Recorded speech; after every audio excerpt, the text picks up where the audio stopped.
di waktu revolusi Prancis, Pak. Oke, iya, Akan betul. memberi harapan kepada semua umat manusia.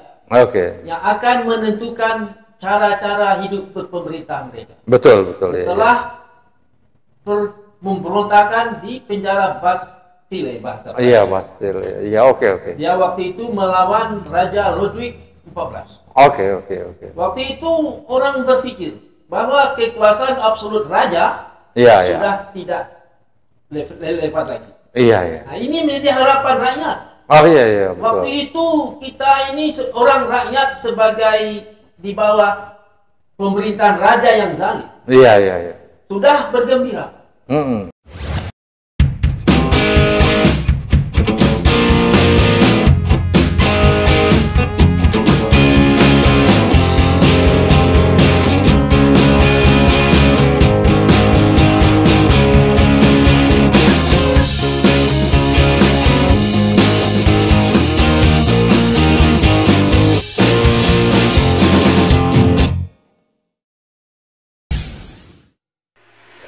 Assalamualaikum warahmatullahi wabarakatuh. Saya Kang Mizan, TV Masumi. Pemirsa, kita beberapa waktu yang lalu itu dikejutkan dengan penampilan Profesor Mahfud MD di webinarnya Mahkamah Konstitusi. Itu penyelenggaranya Fakultas Hukum Universitas Sriwijaya Palembang, tapi pesertanya nasional. Nah, ini banyak sekali hal yang menarik di situ. Antara lain, Pak Mahfud kelihatannya linglung, ya, nggak bisa jawab pertanyaan dari mahasiswa dan dosen. Linglung dalam arti nggak memberikan solusi, bingung dia. Apa solusinya untuk memperbaiki konstitusi dan demokrasi kita? Untuk itu sudah hadir di studio Masumi, biasa ya narasumber biasa kita, Dr. Waziri Afifi dan Profesor Chandra Emrullah.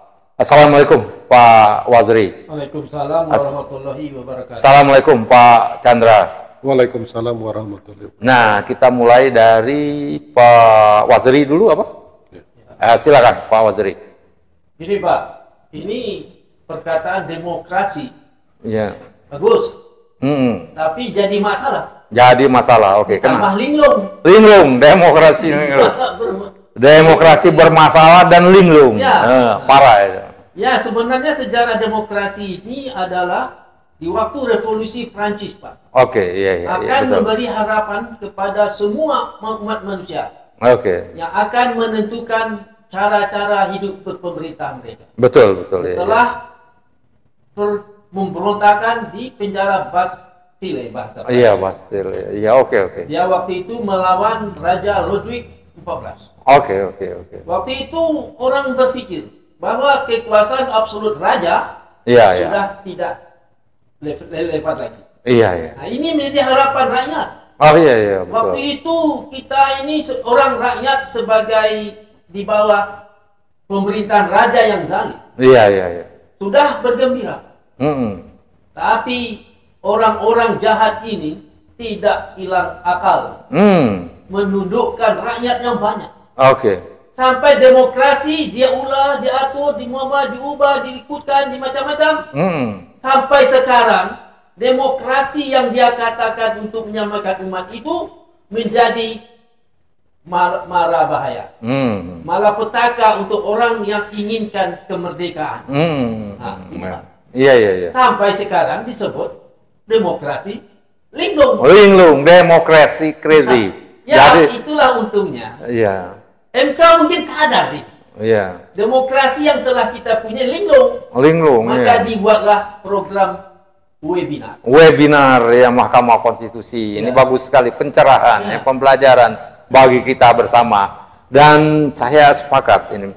Sebenarnya nilai-nilai dasar demokrasi itu bagus ya dan indah sekali dan berguna untuk kesejahteraan dan kemakmuran masyarakat. Tapi ada orang-orang yang tahu ya jadi memutarbalikkan demokrasi, merubah sendi-sendi demokrasi untuk kepentingannya sendiri, sehingga negaranya tidak maju-maju dan rakyatnya menderita dan merekanya kaya raya. Gimana Pak Chandra nih keadaan demokrasi linglung di Indonesia?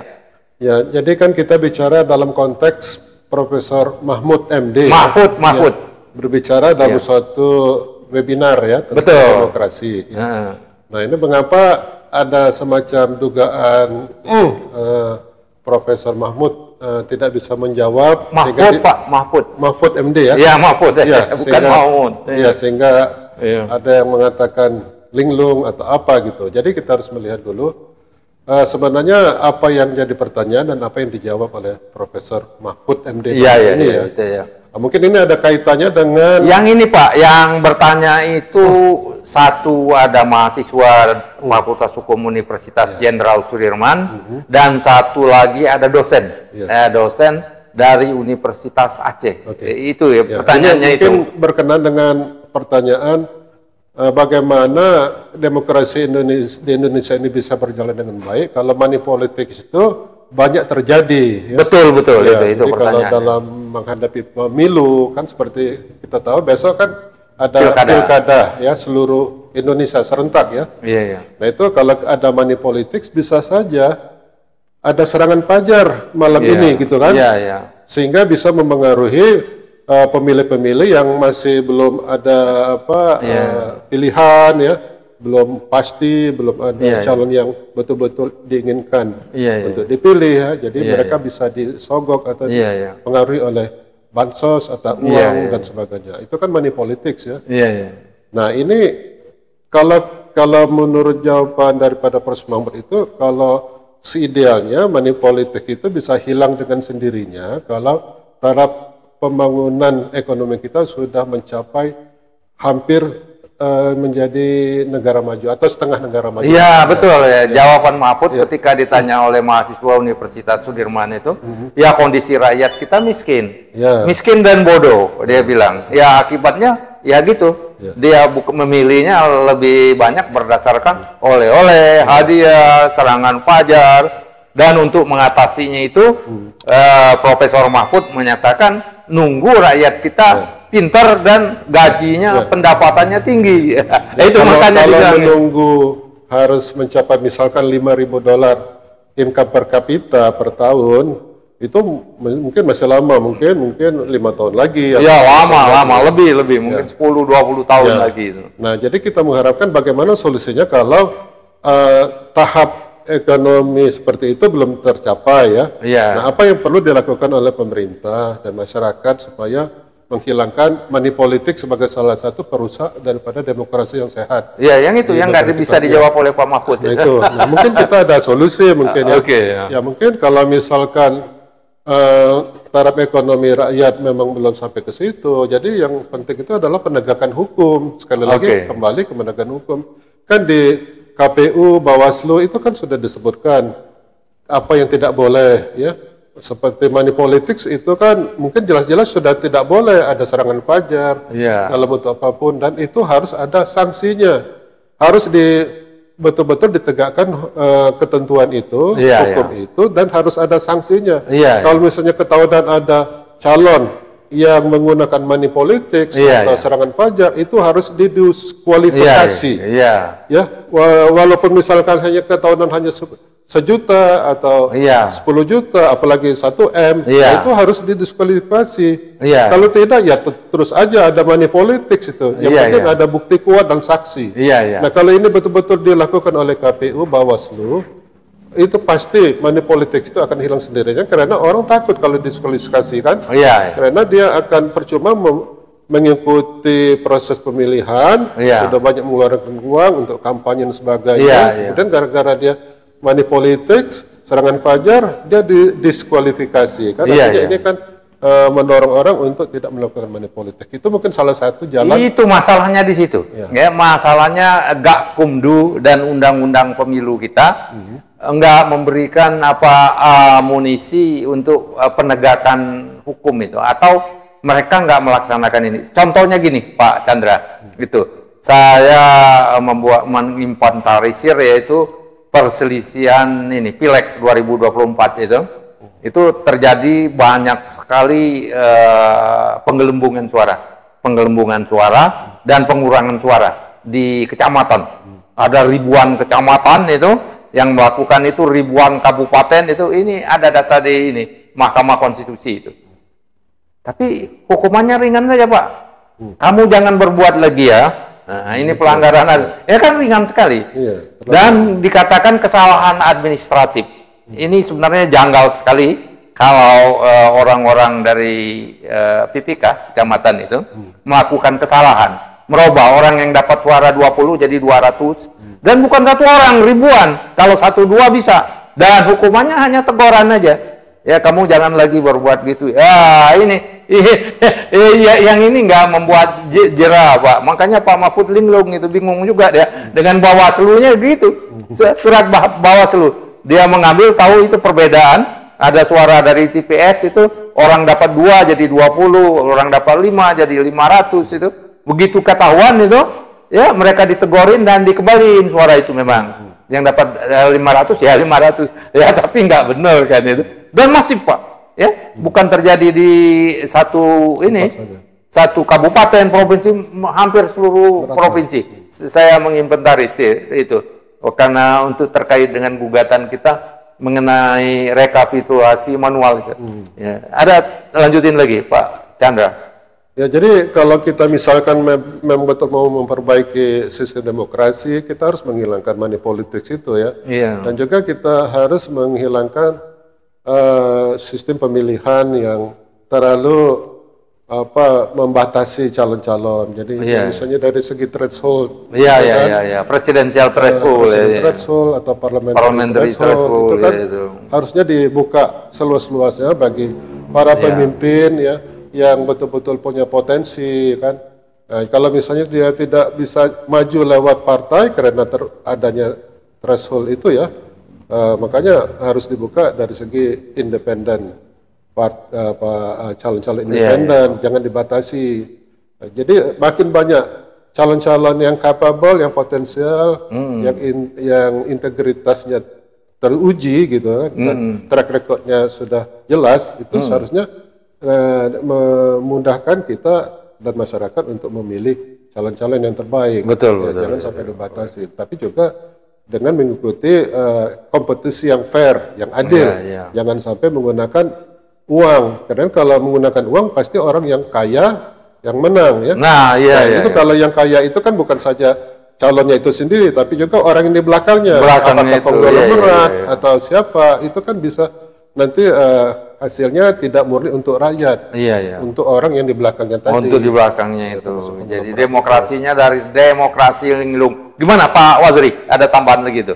Kira-kira di demokrasi linglung tepat. Tapi kata Bapak yang mengatakannya itu demokrasi linglung ini, Pak Mahfud agak susah menjawab. Nggak punya jawaban, dia bingung. Jadi ada pertanyaan dari mahasiswa Universitas Jenderal Sudirman dan ada pertanyaan dari dosen dari Universitas Aceh, lupa saya namanya siapa. Pak Mahfud itu nggak kasih solusi, gimana mengatasi ini? Jadi bingung lah, dia nggak punya solusi. Walaupun solusi itu secara normatif atau idealisme seperti yang disebutkan oleh Pak Chandra, Pak Mahfud jujur dia, tapi ya gitu nggak punya solusi, Pak. Kalau Pak Mahfud nggak punya solusi, ya Mas Umi bisa kasih solusi. Gimana apa itu? Dari Dr. Wazri. Ada namanya Tritula. Tritula. Tritula, oke. Tuntutan rakyat. 3 tuntutan rakyat. Yang pertama, cerdaskan bangsa itu dan hilangkan kemiskinan. Oke. Itu nanti caranya diterangkan. Sekarang yang kedua dulu. Ambil pemimpin yang amanah. Dan fatona. Ketiga, tegakkan harga diri bangsa itu. Maka dengan Tritura Partai Masyumi ini, semua yang dikatakan linglung, terutama demokrasi, akan hilang, Pak. Contoh begini, kenapa bisa? Hilangkan kemiskinan, kenapa bisa? Bisa aja Indonesia. Karena negeri ini, negeri yang telah dirahmat Allah segala-galanya. Coba Bapak sebut, laut penuh dengan lobster saja. Tapi malangnya, di waktu lobster telah dikirim oleh Allah di Indonesia, di laut Indonesia, dia akan hanyut sebagai plankton ke Vietnam. Indonesia membuat peraturan tidak boleh menangkap lobster yang kecil. Apa akibatnya? Si nelayan Indonesia kehilangan mata pencaharian. Si nelayan Vietnam yang menunggu plankton yang telah tidak diambil Indonesia tadi bertambah kaya. Itu namanya bukan salah undang-undangnya. Buruk suratan tangan sendiri. Allah telah bagi kekayaan, nggak diambil. Nggak diambil. Malah dilarang ambil. Iya. Nah, itu namanya salah jalan. Iya. Nah, oleh sebab itu, Indonesia ini kata ada mengatakan hanya tidak mungkin kaya $5.000. Salah apa? Dia bisa $10.000, tetapi ada syarat. Nah, apa itu syaratnya? Penting sekali, Pak. Syaratnya, presiden seorang dan satu presiden Indonesia ini cukup bekerja sepenuh hati. Tidak bersendiwara, tidak sowan-sowan kepada mantan presiden. Dia jadi presiden, betul-betul presiden. Iya. Ini pakai sowan-sowan. Iya. Luntur presidennya. Betul. Nah, itu Pak. Ya, dan ini Pak, saya dengar sana-sini ya di masyarakat ya, untuk mencapai presiden yang demikian ya, yang tidak sowan-sowan, yang punya integritas, punya jiwa kepahlawanan itu, saya dengar itu di sana-sini ya, bicara di webinar atau di jalanan, itu ada dua arus Pak. Arus pertama hanya bisa diselesaikan dengan revolusi seperti tahun 65 atau 99. Dan yang kedua, kita bisa sampai seperti idealisme Pak Waziri itu, demokrasi ini akan lama sekali ya. Ini jalannya itu kira-kira. Gimana Pak Chandra? Ya, ini ada dua arus yang saya dengar. Segera lakukan revolusi kalau mau menyelamatkan Indonesia, atau ya biarkan berjalan evolusi. Indonesia tetap akan selamat walaupun banyak rakyat menderita. Ya, kalau bisa kita tidak usah melewati revolusi, karena revolusi itu kan banyak korban nanti. Betul. Lebih baik kita dengan membetulkan atau memperbaiki sistem demokrasi kita yang mana yang bisa kita perbaiki sekarang. Iya. Salah satunya adalah bagaimana parpol itu menjaring pimpinan atau ketua umumnya ya. Iya. Karena ketua umum partai politik itu kan sangat berperan. Iya. Karena mereka nanti biasanya akan duduk di kabinet mewakili partainya ya. Nah, itu harus betul-betul ada mekanisme rekrutmen atau penjaringan orang-orang yang betul-betul capable atau betul-betul mampu untuk menjadi pemimpin. Ya, selain itu juga harus beramanah ya, khotonah gitu tadi kan. Nah, jadi ini sekarang sistem partai politik kita dalam mencari pemimpin itu masih banyak menggunakan kekuasaan dan uang. Nah, ini. Jadi kita lihat lihat sampai nanti situ. Kita lihat bahwa yang menjadi nggak sampai apa yang diingini oleh Pak Waziri itu nggak sampai. Karena terlalu idealis kan. Yang sekarang ini yang berjalan adalah siapa yang punya kuasa, punya kursi menteri atau punya uang yang banyak, punya jaringan yang luas gitu kan, dia akan mudah menjadi ketua umum partai ya, walaupun dia tidak capable atau tidak begitu hebat ya di dalam memimpin gitu kan.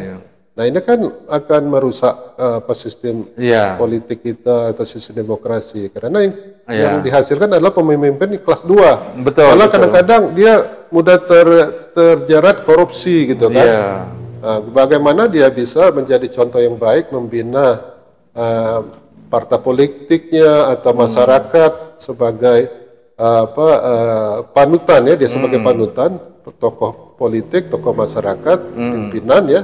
Kalau dia sendiri tidak bersih atau tidak amanah, tidak menunjukkan track record yang bagus sehingga bisa dipilih sebagai pemimpin. Nah, ini kita bagaimana partai parpol itu menjaring pimpinnya betul-betul capable. Seperti di Amerika kan itu kan mereka yang menjadi pemimpin partai itu betul-betul yang sudah tersaring, sudah terlatih, ya sudah dievaluasi ya. Mungkin tidak ada yang menggunakan uang ya. Tidak tahu kalau Donald Trump itu memang dia tidak bisnismen, tapi dia punya ide-ide yang sangat diterima oleh masyarakat, terutama golongan yang kaya di sana. Makanya dia terpilih kedua kali karena separuh daripada rakyat Amerika itu orang-orang kaya kapitalis ya. Nah ini yang mendapat keuntungan dari kebijakan Donald Trump ya. Tapi separuhnya lagi orang-orang miskin. Nah ini adalah pertarungan dua kelas ini yang menentukan pimpinan di Amerika. Nah ini kita harus mencari mekanisme seperti di Amerika. Ya, di mana Pak? Jalan yang panjang sekali, jalan untuk mencapai mimpi Pak Waziri ya, presiden yang nggak soan-soan, yang nggak tunduk, punya integritas, itu jalannya panjang sekali dan berliku ya.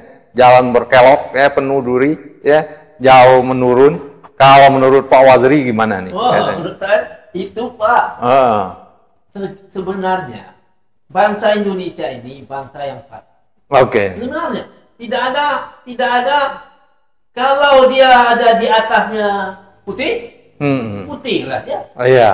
Kalau di atasnya geng atau boneka asing, dia ikut juga. Dan ada profesor banyak yang ikut. Itu Pak buktinya bangsa Indonesia ini bangsa yang patuh. Tidak pernah mengatakan saya tidak mau. Tidak pernah. Itu.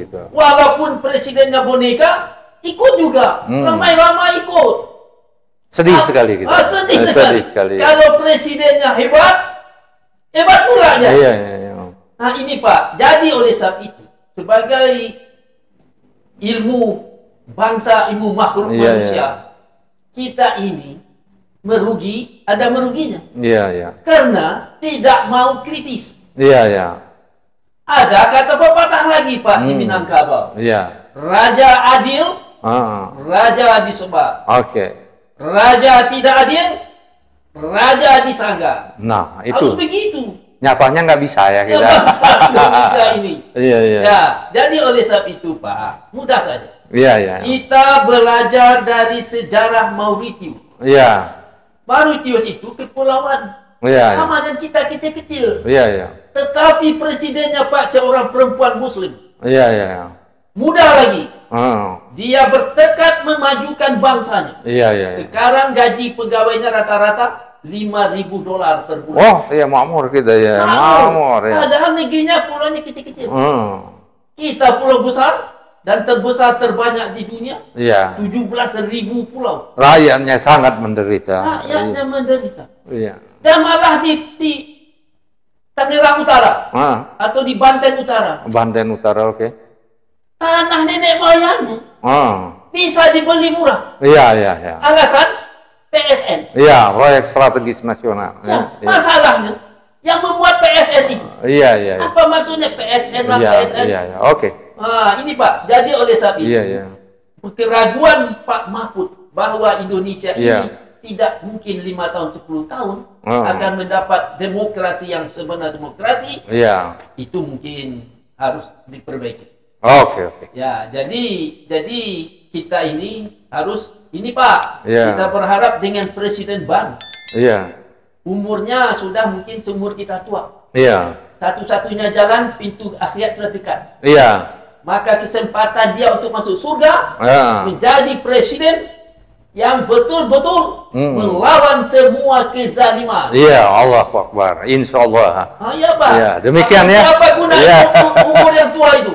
Betul. Semoga dia tobat nasuha. Jangan soan. Ada cerita soan. Kalau dia soan, jatuhlah namanya ke jurang yang dalam dan takkan kembali.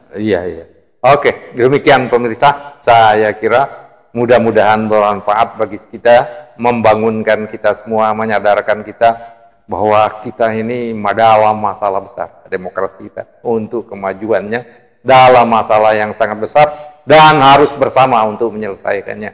Sedikit demi sedikit ya. Lebih baik hindari jalan revolusi itu tadi. Kita maunya evolusi tapi terus memperlihatkan perbaikan. Wabillahi taufiq wal hidayah. Wassalamualaikum warahmatullahi wabarakatuh.